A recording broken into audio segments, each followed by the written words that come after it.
There is a truth so deep and certain that it touches every single human life. No matter who we are, where we live, or how long we stay. That truth is, that one day, our time here will end. For many, this thought stirs discomfort. A quiet fear that makes us turn away from it. For others, it brings an unexpected peace. Because within the knowledge of our own ending is the secret to truly living. We are born, we grow, we love, we struggle. We laugh and we cry. We build relationships. We watch seasons change. We see our own reflections grow older. And at the heart of all of this, there is the constant, quiet presence of death. Not as a villain lurking in the shadows, but as a silent witness to our lives. If you are here listening to my voice, it means you are alive right now. In this moment, your heart is beating. Air is moving in and out of your lungs. There are still things you can feel, words you can speak, and people you can love. The question we will explore together in this journey is simple, yet life-changing. If death is inevitable, how should we live? We will not rush through this conversation. Instead, we will move slowly. Like walking through a quiet garden. We will pause often. We will listen to the wisdom that death has been offering humanity for thousands of years. This is not a discussion of loss.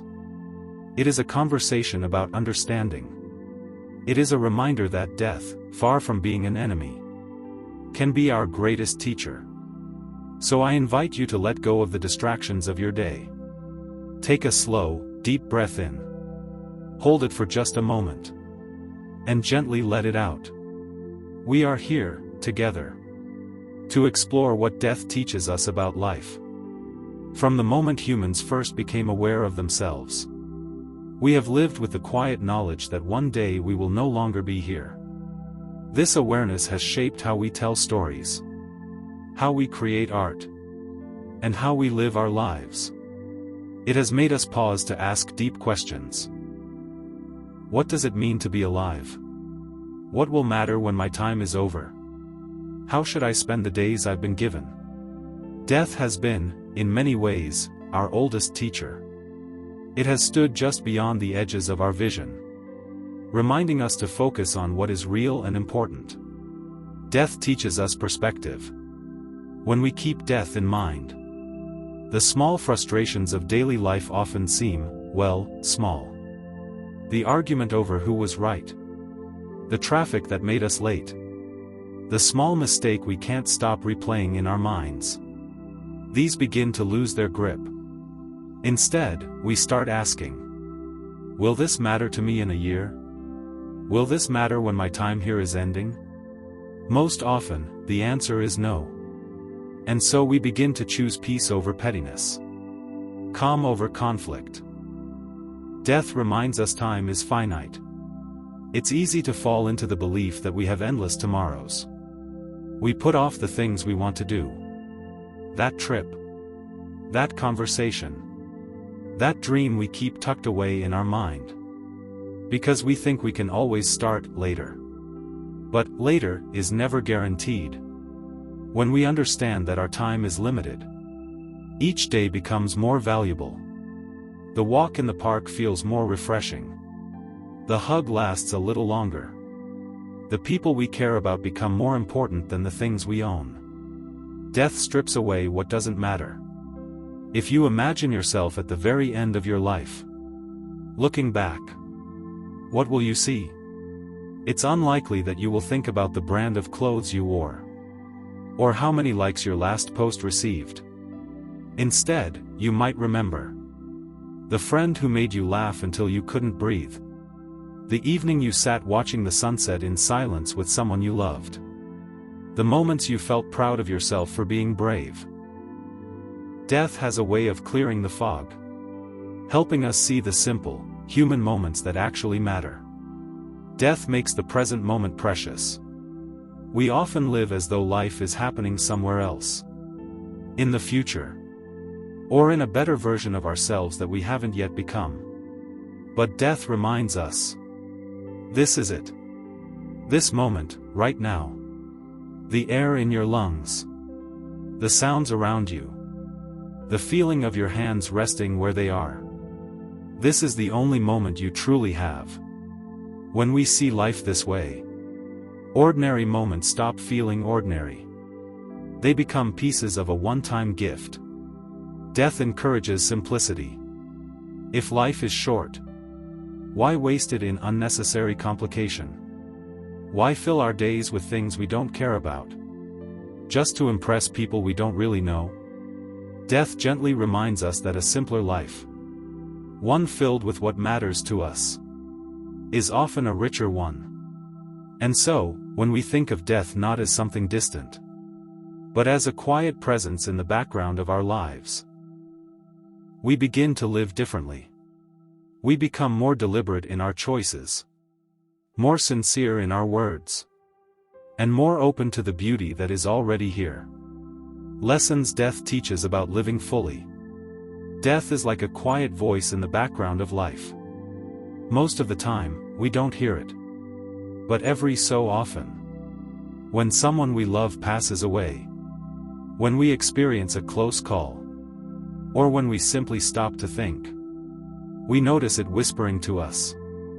And when we listen closely, we realize it's not a voice of fear, but of clarity. Here are some of the lessons that voice brings us. People matter more than anything else.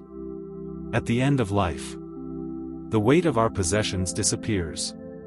It doesn't matter how many rooms we filled, how many devices we owned, or how much money sat in our bank account. What remains in our hands, in our hearts, are the people we shared our time with. It's the smile of a friend who understood us without words. It's the comfort of someone holding our hand when we were afraid. It's the warmth of knowing we mattered to someone. Death reminds us. If you have people you love, and who love you, you are already rich. Time is our real wealth. We often act as though money is our most valuable resource. But money can be lost and regained. Time, once spent, is gone forever. Death makes us see this clearly. Every hour we give to something is a trade. A piece of our life in exchange for that activity, that moment, that choice. When we understand this, we start spending our time more intentionally. We stop giving it so freely to things that drain us. And we start investing it in things that fill us with joy, meaning, and connection. Forgiveness is freedom. We carry grudges like stones in our pockets. Some are small, others heavy. But no matter their size, they slow us down. Death teaches us that we don't have forever to keep holding them. We can either spend our days replaying old hurts, or we can let them go and feel lighter. Forgiveness isn't about saying what happened was okay. It's about freeing ourselves from carrying the weight. Because one day, we won't have time left to put it down. Small moments are the big moments. When people look back on their lives, they often speak about small, ordinary things. The smell of rain on a warm afternoon. The taste of tea made just the way they like it.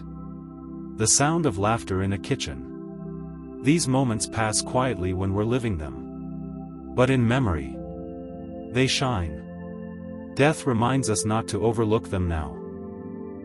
To pause in the middle of the day and notice the way sunlight falls through a window. The sound of birds in the distance, or the feeling of a breeze on the skin. These are not just passing seconds. They are life itself. Lesson 5: Courage matters more than comfort. If our time is limited, do we want to spend it only on what feels safe? Death often inspires people to take risks. To finally write that book. To travel. To speak their truth. To love without guarantees. When we know our days are numbered, fear loses some of its power. We begin to realize that it's better to try and fail, than to never try at all. Love needs to be spoken. Sometimes we assume people know how we feel about them. But unspoken love can get lost in the noise of life. Death reminds us that the chance to say, "I love you," "I appreciate you," or "You matter to me," isn't something we can count on forever. If we feel it, we should speak it. Because there will come a day when we can't. Presence is the greatest gift we can give. In the end, what people remember most is not what we gave them in objects, but how we made them feel when we were with them. Were we truly listening? Were we patient? Did we make them feel valued?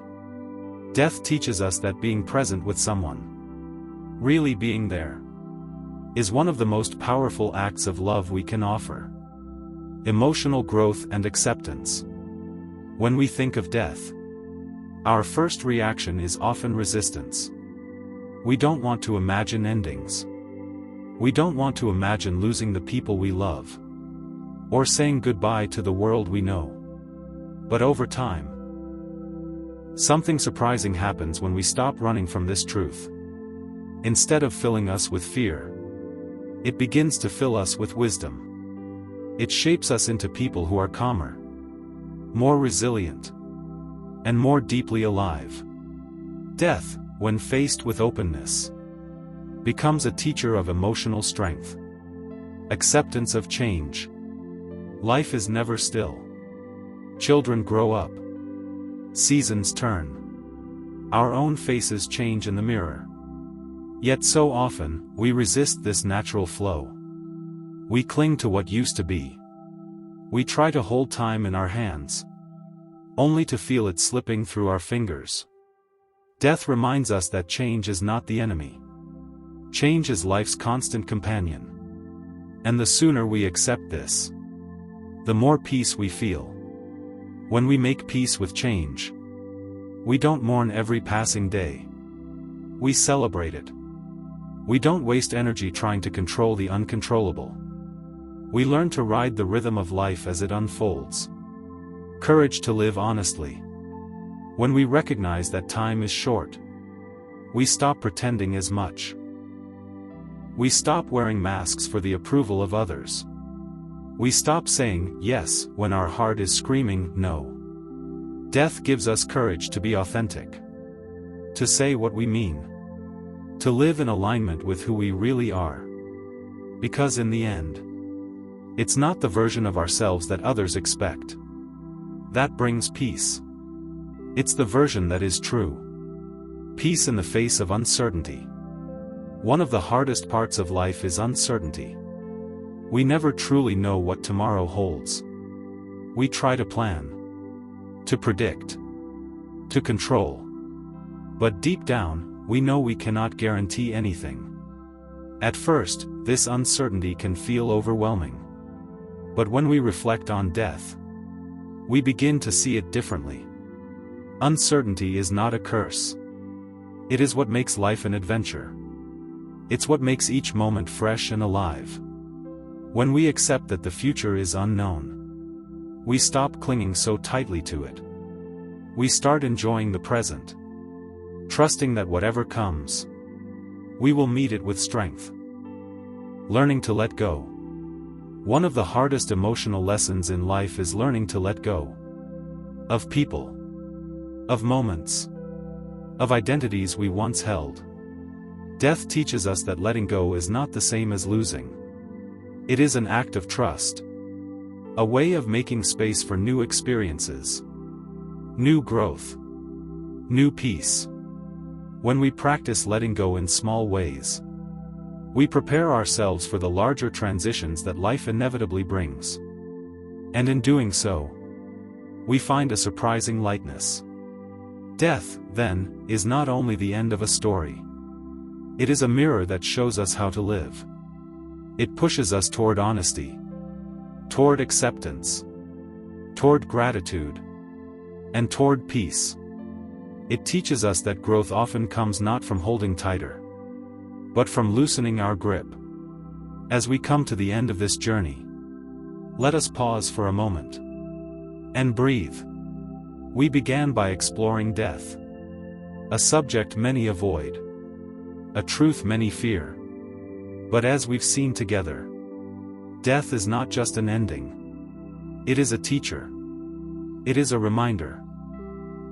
It is a guide, quietly whispering to us. Live while you are here. Love while you can. Give what you have. And let go when the time comes. When we carry this awareness in our hearts, life becomes softer. The small worries that used to trouble us lose their power. The simple joys we once overlooked suddenly glow brighter. And every day begins to feel like the gift it truly is. Perhaps the greatest lesson death offers is not about dying at all, but about living more fully, more honestly, more peacefully. So tonight, as you step away from this reflection, remember this gentle truth. Nothing is permanent. And that is what makes everything precious. Treasure your time. Hold your loved ones close. Speak words of kindness. Rest when you are tired. And whenever fear of the unknown arises, return to the present moment. Because here and now, you are alive. And that is enough. Thank you for spending this time with me. May these reflections bring you comfort. May they remind you of the beauty hidden in ordinary days. And may they help you walk gently, with peace in your heart.